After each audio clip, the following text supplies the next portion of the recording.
No how to argue in high court. किसने भेजा है आपको? प्रावधान वही तो बता रहा हूँ, आप समझने तैयार नहीं है। कॉन्स्टिट्यूशन में प्रावधान है, ये मान्यताओं का उत्तर है। कॉन्स्टिट्यूशन में प्रावधान, प्लीज कॉन्स्टिट्यूशन में जो प्रावधान है वो बता रहा हूँ मैं। नहीं, यू टॉक प्रॉपर्ली। आप ये मान्यता, ये आदिवासियों की मान्यता है, कॉन्स्टिट्यूशन में कहाँ दी है? पढ़ के बताइए। बता रहा हूँ ना। हाँ बताइए। आप सुनने को तैयार है नहीं है, कुछ भी बोले जा रहे हैं जबरदस्त। अरे let notice be issued for contempt.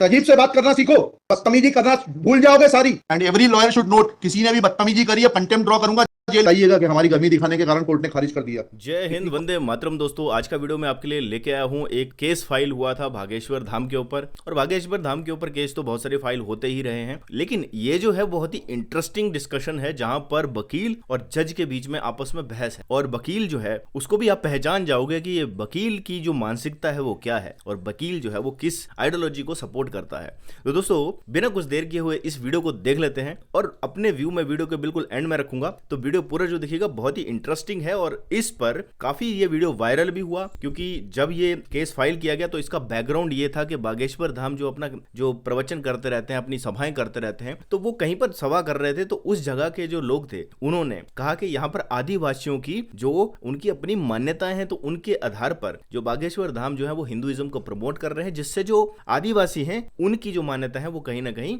आहत हो रही है, उनकी जो भावनाएं कहीं ना कहीं आहत हो रही है। अब ये समझ में नहीं आता कि बागेश्वर धाम के प्रोग्राम करने से किसी भी आदिवासी की भावनाएं कैसे आहत हो सकती हैं, क्योंकि मेरा ये मानना है कि जो हमारे देश में आदिवासी, वो भी हमारे सनातन धर्म हिंदू धर्म का ही पार्ट है। आपने मूवी कंतारा देखी ही होगी, वहां पर उनकी मान्यता थी, तो वो जो मान्यता थी वो भी कहीं ना कहीं सनातन धर्म से ही लिंक। तो ऐसी बहुत सारी मान्यताएं हैं जो आदिवासियों की हैं, लेकिन वो कहीं ना कहीं हिंदुइज्म से मिली होती हैं। लेकिन अब ये जो वकील हैं ये किस तरह से सारी चीज रख रहे हैं, आप देखिए इसको, और वीडियो के एंड में हम थोड़ा और इसको थोड़ा डिटेल में मैं बताऊंगा, तो वीडियो में पूरा बने रहिए। तो लगाते हैं ये वीडियो। आइएगा कि हमारी गर्मी दिखाने के कारण कोर्ट ने खारिज कर दिया। कितनी कॉस्ट के साथ इसको खारिज करना है पिटीशन को? ये ऑलरेडी डिसाइडेड वन पिटीशन 11885। हाँ, my Lord, petition is now being filed by different persons. कितनी कॉस्ट लगाना है ये बताइएगा। नहीं माय लॉर्ड, वो earlier petition and present petition was different fact and different ground. क्या लिखा है इसमें बताइएगा। इसमें एनेक्जर P1 देखेंगे माय लॉर्ड। आप P1 बताइए। P1 ये लिखा हुआ है, मैं पढ़ देता हूँ।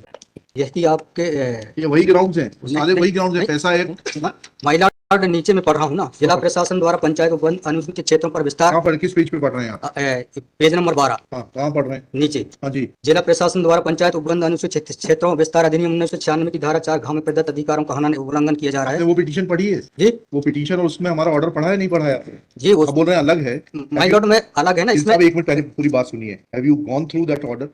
आपके जो स्पॉन्सर करता है उन्होंने आपको वो आदेश पढ़वाया कि नहीं पढ़वाया, जो हमने पिछली तारीख को पारित किया है? उस ऑर्डर में माय लॉर्ड ग्राम सभा की परमिशन पे नहीं लिया गया इस आधार पे। और इसमें ये है, हाँ। इसमें इंपोर्टेंट क्वेश्चन ये है माय लॉर्ड कि where is programs being done my lord, the big Dev is the place there my lord. जहाँ पे कार्यक्रम कराया जा रहा है माय लॉर्ड, वहाँ पर बड़ा देव का स्थान पूर्व से स्थापित है। यही तो बता रहा हूँ। नीचे क्या लिखा है पढ़िए। यह कि पंडित धीरेन्द्र शास्त्री द्वारा जहाँ ग्राम भादुकोट कथावाचन किया जाना नियत किया गया है, उक्त ग्राम स्थान पर आदिवासियों को पैंठ थाना बड़ा देव भगवान स्थल है, जो कि आदिवासी गौण समाज के लिए आस्था का प्रतीक है। अतः उक्त ग्राम स्थल पर कथावाचक के आयोजन से आदिवासी। बताइए, बड़ा देव भगवान स्थल जो है वहाँ से जुड़ी हुई क्या मान्यताएं हैं, और उन मान्यताओं का कैसे किसी के कथावाचन करने से अपमान होता है? दो सवालों के जवाब दीजिए, फिर आगे बढ़ते हैं। उनके पूर्व से पहले बताइए क्या मान्यताएं हैं, कहाँ लिखा है आपने पिटीशन में उनकी क्या मान्यताएं हैं? माय लॉर्ड में आप कहते हैं कि किसी की मान्यता है तो उस मान्यता के संबंध में विस्तृत विवरण होना चाहिए याचिका में। क्या विवरण है बताइए। इसमें माय लॉर्ड में पढ़ के बता रहा हूँ। कहाँ से पढ़ के बता रहे हैं? पिटीशन में। हाँ बताइए, पैराग्राफ नंबर। पैराग्राफ 1 है माय लॉर्ड। पिटीशनर है दी है आपको, लगवाई है, उनसे इतना तो समझ लीजिए हम आपसे सवाल क्या पूछ रहे हैं। दिक्कत यही होती है कि उस वकील को खड़ा कर देते हैं जिसको सवाल का उत्तर देने का भी वो नहीं है। I am asking you a direct question that when you से ऑन पेज 12 कि बड़ा देव भगवान स्थल है और उससे आदिवासियों की मान्यताओं को, आत्मसम्मान को ठेस पहुंचेगी। मैंने आपसे सवाल पूछा, इन बड़ा देव भगवान से जुड़ी हुई क्या मान्यताएं हैं और उन मान्यताओं को किसी कथा के करने से कैसे ठेस पहुंचेगी? अब आपका हिंदी में भी बता दिया सवाल, अंग्रेजी में भी बता दिया, उसका उत्तर दीजिए पहले। माय लॉर्ड, उस जगह के अलावा दूसरे स्थान पे अगर कराया जाए तो कोई विरोध नहीं है वहाँ। अरे पहले हमारे आप सवाल का जवाब नहीं दे रहे। Who are you to decide कि कौन से स्थान पर होगा, कौन से स्थान पर नहीं होगा? पहले आपको ये तो बताना पड़ेगा क्या मान्यताएं हैं और उन मान्यताओं का किस प्रकार से कुठाराघात होगा, उन मान्यताओं पर, उन मान्यताओं का हनन होगा, अपमान होगा, ये तो समझाइए आप हमको। ये कॉन्स्टिट्यूशन में प्रावधान वही तो बता रहा हूँ, आप समझने को तैयार नहीं है। कॉन्स्टिट्यूशन में प्रावधान है, ये मान्यताओं का उत्तर है। कॉन्स्टिट्यूशन में प्रावधान, प्लीज कॉन्स्टिट्यूशन में जो प्रावधान है वो बता रहा हूँ मैं। नहीं, यू टॉक प्रॉपर्ली। आप ये मान्यता, ये आदिवासियों की मान्यता है, कॉन्स्टिट्यूशन में कहाँ दी है? पढ़ के बताइए। बता रहा हूँ ना। हाँ बताइए। आप सुनने को तैयार है नहीं है, कुछ भी बोले जा रहे हैं जबरदस्त। अरे let notice be issued for contempt against the council. शुभ नाम बताइए आपका। माय लॉर्ड मैं नहीं, फर्स्ट आपको आप कंटेम्प्ट का नोटिस जारी कर रहे हैं, उसका जवाब दीजिएगा आप। आपको हाई कोर्ट में बहस करने का तरीका नहीं मालूम है। Issue notice against the petitioner council. Shri आपका शुभ नाम बताइए। आर्टिकल 51 में प्रावधान है वो मैं बता रहा हूँ। मैंने आपसे सवाल क्या पूछा था? पहले तो आप सुन ही नहीं रहे हैं। मैंने आपसे सवाल क्या पूछा था? पहले मेरा सवाल बताइए। तो सवाल ये मैं जो आर्गुमेंट पहले मेरा सवाल का उत्तर दीजिए आप। मैं आर्गुमेंट कर रहा हूँ उसको आप पहले सुने। आर्गुमेंट सुने। हम नहीं सुनेंगे आपका आर्ग्यूमेंट। आप सवाल का उत्तर देंगे जब तक नहीं सुनेंगे। और इस तरीके से अगर आप बहस करेंगे तो मुझे ये लग रहा है कि ये जो वकील है कहीं ना कहीं साइंस जर्नी का चेला, ये उन चैनल्स का चेला है, झंडू जर्नी चैनल्स का। सेम टू सेम वैसे ही आर्गुमेंट कर रहा है जज के साथ। मतलब जज से ज्यादा पढ़े लिखे हो गए क्या तुम? है वो पूछ रहे हैं मान्यताएं क्या हैं उन जो बड़ा देव आप बोल रहे हो, उनकी मान्यताएं क्या हैं, उनकी मान्यताएं बताओ। और वो मान्यताएं किस तरह से बागेश्वर धाम के प्रवचन करने से वो मान्यताओं को कैसे ठेस पहुंची, ये बताना है वकील को। लेकिन ये बता रहे हैं कुछ और चीज। कॉन्स्टिट्यूशन है ना, कॉन्स्टिट्यूशन तो सबको ही पता है। आगे का वीडियो देखते हैं। अब आप दूसरा सवाल सुनिए, उसका उत्तर दीजिए पहले, फिर संविधान पढ़ेंगे। ये सर्व आदिवासी समाज कौन है और किसने ऑथराइज किया है आपको ये पिटीशन फाइल करने के लिए? कहाँ है ऑथराइजेशन? पहले ऑथराइजेशन बताइए पिटीशन फाइल करने के लिए। और जरा भी उल्टी सीधी बहस करी यहीं से जेल भेजूंगा मैं। माइंड यू, सारी वकालत खत्म हो जाएगी। समझ गए? तहजीब से बात करना सीखो। पहले प्रश्न का उत्तर दीजिए, दूसरे प्रश्न का उत्तर दीजिए। पहले बताइए किसने ऑथराइज किया आपको पिटीशन लगाने के लिए? सर्वे आदिवासी। ये बदतमीजी करना भूल जाओगे सारी। ये बताइए सर्व आदिवासी समाज का ऑथराइजेशन कहाँ है पिटीशन फाइल करने के लिए? तुम लोगों ने ये सोच लिया है कि बदतमीजी करके तुम जो है अपने आप के लिए बहुत बड़ी टीआरपी कलेक्ट कर लोगे। तुम ये भूल जाते हो कि जिस दिन हमने जेल भेज दिया उस दिन सारी वकालत बंद हो जाएगी। You should be sorry. तुम लोगों को सिखा के भेजा जाता है कि बदतमीजी करो, प्रश्न का उत्तर नहीं दो और बदतमीजी करोगे और फिर बोलते हो आप सुन नहीं रहे। हम पिटीशन पढ़ के आते हैं, हमें मालूम है क्या सवाल पूछना है। क्या नाम है आपका? जीएस उद्दे। जीएस उद्दे। कितने साल से वकालत कर रहे हो? 2007-8। हाई कोर्ट में कब से हो? 7-8 से। हाँ, तो तुम्हें वकालत करने का सिखाया नहीं कि कैसे कोर्ट से बात की जाती है? बताइए किसने ऑथराइज किया आपको पिटीशन फाइल करने के लिए? सर्व आदिवासी समाज का ऑथराइजेशन लाइए पहले। ये हेमलता धुर्वे और ये कौन है? हरनाम मरावी। किसने ऑथराइज किया आपको पिटीशन फाइल करने के लिए? हेमलाल धुर्वे। कहाँ है वो ऑथराइजेशन? Page number?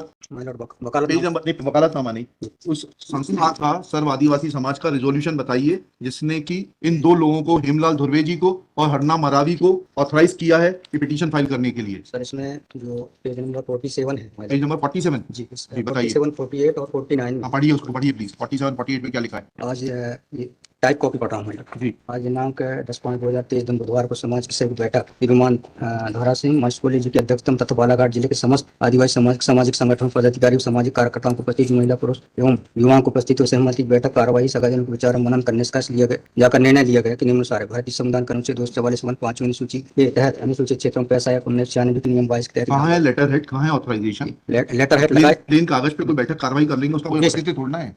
जब आप ये लगा रहे हैं, इसमें अध्यक्ष के रूप में साइन कर रहे हैं, लिखा है ना पीछे, पेज नंबर 50 पे पढ़िएगा टाइप कॉपी में। मनशाराम मरावी अध्यक्ष। किस चीज के अध्यक्ष हैं? कहाँ है आपका लेटर हेड? कहाँ है आपके कागज कि आपको किसी ने अध्यक्ष बनाया, ऑथराइज किया? कहाँ है आपके? Constitution of this समुदाय is also required to be. Yes, उसी पे आ रहा था। Yes, thank you। जब स्पॉन्सर्ड पिटीशंस होती हैं तब इस तरीके के जो है टेंट्रम्स दिखाए जाते हैं।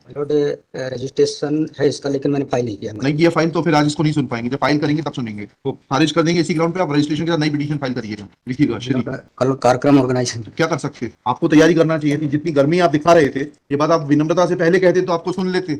पक्षकार को बताइएगा कि हमारी गर्मी दिखाने के कारण कोर्ट ने खारिज कर दिया। शुभ नाम बताइए फिर से। GS Udde. Shri GS Udde for the petitioner. There is no authorization in favor of the petitioners by the so-called Sarva Adivasi Samaj district Balaghat to file this writ petition. Full stop. Petitioner is not in a position to answer queries of this court. Full stop.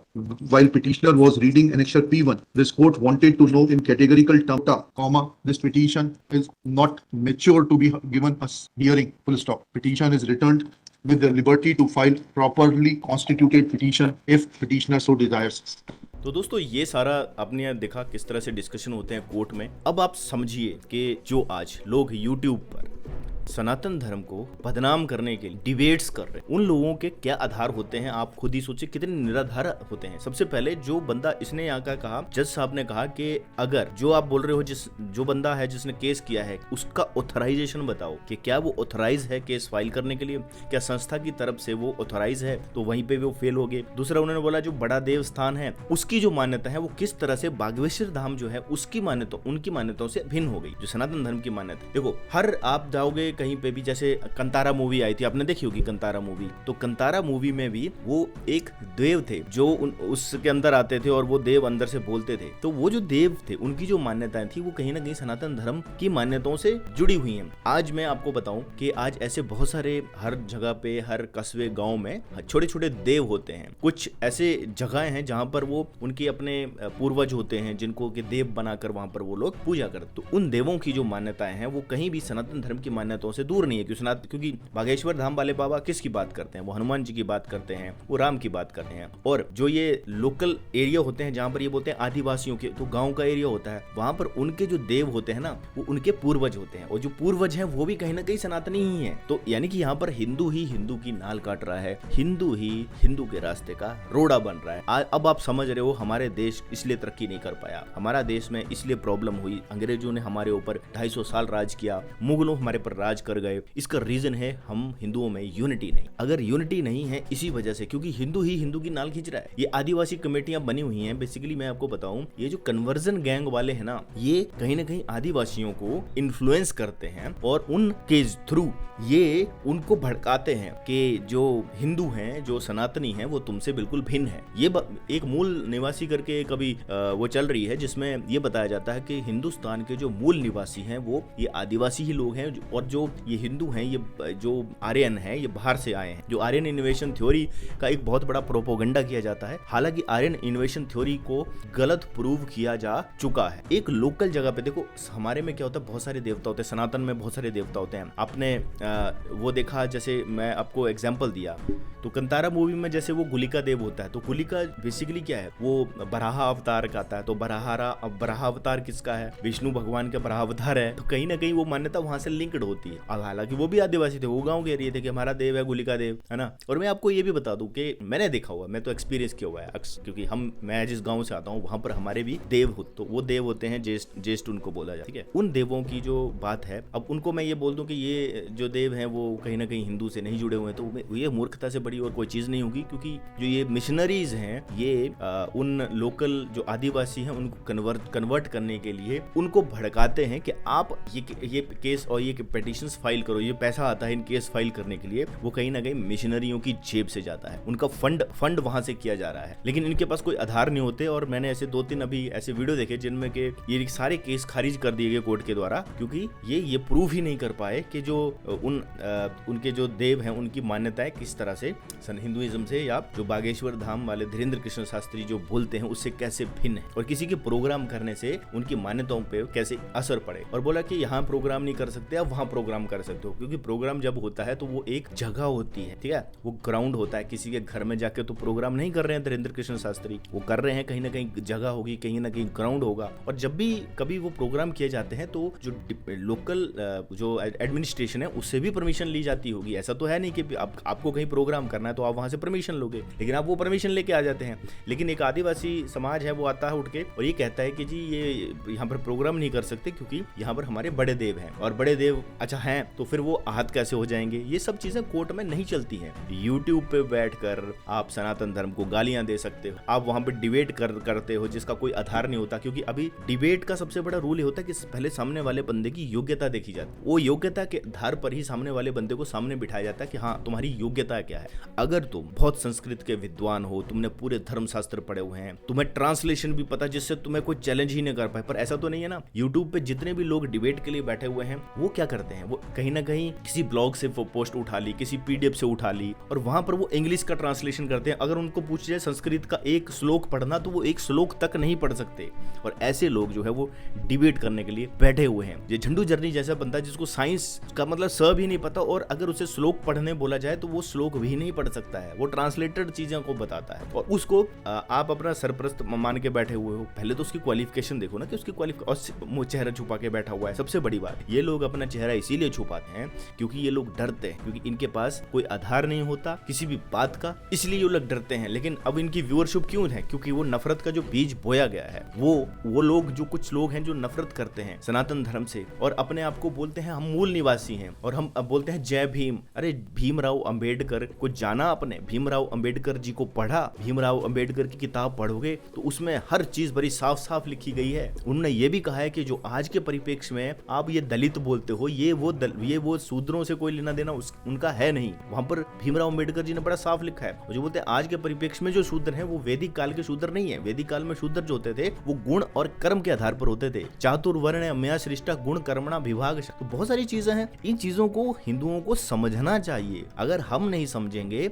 और हम अपने समाज को जागृत नहीं करेंगे तो कौन करेगा। हम ये कह रहे हैं कि धर्मशास्त्र इस चीज की इजाजत नहीं देता है कि आप किसी की जाति के आधार पर भेदभाव करो। वो कर्म के गुण और कर्म के आधार पर अगर कोई मतलब कुम्हार है वो घड़े का काम करता है, लोहार है वो लोहे का काम करता है, वो उनके काम के आधार पर है। अगर कुम्हार कल को अपना जो घड़े का बनाने का बिजनेस छोड़कर वो लोहे का काम करने लग जाता है तो उसका जो वर्ण है चेंज हो जाएगा। वो कुम्हार नहीं कहा जाएगा, वो लोहार बन गया। ठीक है। और लोहार जो लोहे का काम करता था, अगर उसका आगे आने वाला उसका जो आगे आने जनरेशन है, जो उसका बेटा है वो लोहे का काम नहीं करता है बल्कि वो घड़े का काम करने लग जाता है तो उसको लोहार नहीं बोला जाएगा। ये हमारे धर्मशास्त्र कहते हैं। तो जो भगवत गीता का 4:13 जिसको हम कहते हैं कि चातुर्वर्ण अम्या सृष्टा गुण कर्मणा विभागशः, यहाँ पर ये फिट बैठता है कि डॉक्टर का बेटा कभी भी डॉक्टर नहीं हो सकता जब तक उसके अंदर वो गुण और वो कर्म नहीं है। ब्राह्मण किसको कहा जाता था? जो ज्ञान लेते थे लोग। अब अगर कोई जन्म से ही कोई ब्राह्मण नहीं हो सकता, हाँ आप बोल दोगे कि ब्राह्मण का बेटा भी ब्राह्मण है, लेकिन वो उसमें वो गुण और कर्म तो आए नहीं। तो आपने किस आधार पर ये बोल दिया कि ब्राह्मण का बेटा ब्राह्मण है, क्षत्रिय का बेटा क्षत्रिय तब बनेगा जब उसमें वो गुण और कर्म आएंगे। तो ये गुण और कर्म से ही जो समाज का विभाजन था वो पहले था वैदिक काल में। आज के टाइम पे अगर उसको देखोगे तो आपको ये बोलना पड़ेगा जो आज के टीचर्स हैं, क्योंकि वो ज्ञानी है। ब्राह्मण बोला जाता था जिसके पास ज्ञान होता था। तो आज के जो टीचर्स हैं, आज के जो प्रोफेसर्स हैं, जो लोगों को ज्ञान दे रहे हैं, शिक्षा दे रहे हैं, वो अब इसमें भी क्या होता है कि देखो ब्राह्मण के पास बहुत सारा नॉलेज होता है। ऐसा नहीं कि वो पूर्ण है, लेकिन उसके पास नॉलेज होता है। तो कहीं ना कहीं आप उनको बोल सकते हो कि भाई हाँ ये लोग जो हैं वो ब्राह्मण वर्ण के हैं। जो लोग मिलिट्री में हैं, जो लोग पुलिस में हैं, जो लोग आर्म्ड फोर्सेज में हैं, देश की रक्षा कर रहे हैं, तो कहीं ना कहीं ये बोल दो कि वो लोग क्षत्रिय वर्ण में है। लेकिन क्षत्रिय का बेटा क्षत्रिय नहीं। अब ये बोलते हैं राजपूत। अब राजपूत के परिवार में पैदा हो, लेकिन आज ना तो वो कोई देश की रक्षा कर रहे हैं, ना ही वो देश समाज के लिए कुछ मतलब रक्षण का काम कर रहे हैं। वो कोई और प्रोफेशन कर रहे हैं। बोलते हम राजपूत हैं और हैं वो कोई डॉक्टर बन गए हैं, है ना, कोई दूसरा काम करने लग गए हैं, लोहार का काम कर रहे हैं और बोल रहे हैं हम हमारे बाप दादा राजपूत थे।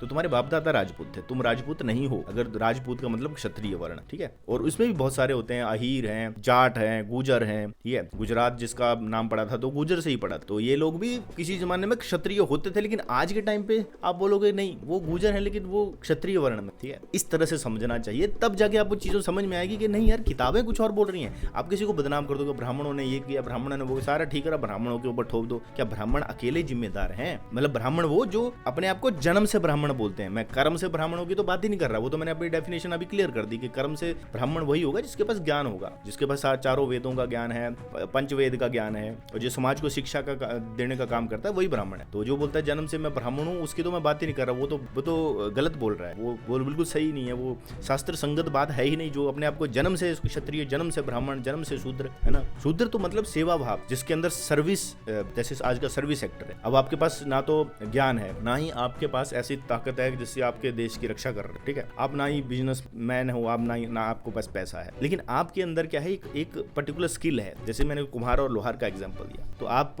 प्राइवेट कंपनी में जॉब कर रहे हो, आप अपनी सेवाएं दे रहे हो, है ना, अपनी सर्विसेज दे रहे हो समाज को, और उसके बदले में आपको पारितोषिक मिलता है। तो ये जो वर्ण है इसको शूद्र बोला गया है वेदों के ऊपर। ठीक है। अब शूद्र को बोला गया कि तुम, क्योंकि उनको इतना ज्ञान नहीं है, पूरा ज्ञान नहीं, उनको सिर्फ अपनी पर्टिकुलर, जैसे कुम्हार को सिर्फ घड़े बनाने का ज्ञान है, उसे ये नहीं पता लोहा कैसे पिघलाया जाता है ना। तो उसको तो वो पर्टिकुलर स्किल्डफुल लेबर आ गए ना। आजकल आप देखते होंगे स्किलफुल लेबर होती, तो वो उस कैटेगरी में चली जाती है। तो अगर उस डेफिनेशन से चल जाए तो 3 वर्ण नहीं है तो चौथा फिर शूद्र ही है। 4 वर्ण ही बनाए हैं तो वो वहां पे फिट हो जाती है बात। ये शूद्र का मतलब अछूत नहीं होता। सबसे बड़ी बात ये बहुत बड़ी भ्रांति है समाज में। जो अछूत का कंसेप्ट है वो भी मैं आपको बता देता हूँ। देखो ऐसा होता था, जो ये ब्राह्मण लोग थे, जो वैदिक काल की बात है, जो ब्राह्मण थे वो जो थे वो वेजिटेरियन, वो मांस नहीं खाते। लेकिन जो शूद्र वर्ण के लोग थे उनको जो था सब कुछ अलाउड था। वो चमड़े का काम भी करते थे। कई मतलब सारे शूद्रों की बात नहीं कर रहा कुछ, क्योंकि शूद्रों में भी आगे आगे बट गए ना, ब्राह्मणों में भी अलग अलग चीजें बट गई। क्षत्रिय भी अलग अलग तरह के हो गए। राजपूत हो गए, अहीर हो गए, है ना, गुजर हो गए, जाट हो गए। ये क्षत्रिय वर्ण अलग बन गया था। तो ऐसे ही शूद्रों में भी अलग अलग चीजें हैं कि उसमें लोहार है, कुम्हार है, कोई गरीब है बेचारा, कोई ऐसा है जो कि चमड़े का काम कर रहा है, कोई मांस भक्षण कर रहा पड़ा है, तो उसमें जो ब्राह्मण लोग थे वो उनसे उन वाले शूद्रों से दूर रहते थे। वो ऐसे शूद्रों से दूर नहीं रहते थे जो शूद्र जो है सही काम कर रहे हैं, उनसे दूर रहते थे, क्योंकि वो चमड़े का काम कर रहे हैं। आपने देखा कोरोना काल में सब लोगों ने मास्क लगा दिए, बोला किसी के साथ हाथ नहीं लगाना है, कीटाणु पास ऑन हो रहे हैं, है ना। तो उस परिप्रेक्ष्य में मुझे जो समझ आती है चीजें वो वैसे थी, लेकिन क्या हुआ कि सामाजिक परिस्थिति बदलती है, तो उसमें क्या होता है वो चीजें ट्रेडिशन बन जाती हैं कि यार तुम्हारे दादा जो थे वो चमड़े का काम करते थे, हमारे दादा ब्राह्मण थे, तो वो उनसे दूर बैठते थे, तो अब उनके बच्चे हैं जो आज वो काम नहीं कर रहे हैं, है ना, वो कहीं मिलिट्री में हैं या कहीं दूसरे काम में हैं, वो उनके बच्चे वो काम नहीं कर रहे हैं। लेकिन जो जन्म से अपने आप को समझ लेते हैं कि जन्म से हम ब्राह्मण हैं, और जो जन्म से अपने आप को शूद्र समझ लेते हैं, वो बोलता है कि यार ये इसके दादा हमारे दादा आपस में पानी तक नहीं पीते थे, तो हम आपस में भी पानी नहीं पियेंगे। ये जो चीज़ है, ये व्यवस्था जो है, ये समाज को बदलनी पड़ेगी।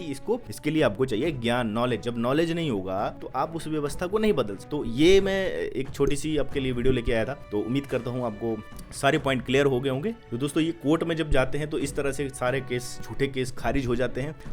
जितने भी केस ये लोग लगाने की कोशिश करते हैं, विदेशी फंडेड चीजें हैं। और आपने, उम्मीद करता हूँ वीडियो को एंजॉय किया होगा। ऐसे वीडियो इस चैनल पर लेके आता रहूंगा। मिलूंगा नेक्स्ट वीडियो में, तब तक दोस्तों जय हिंद, वंदे मातरम।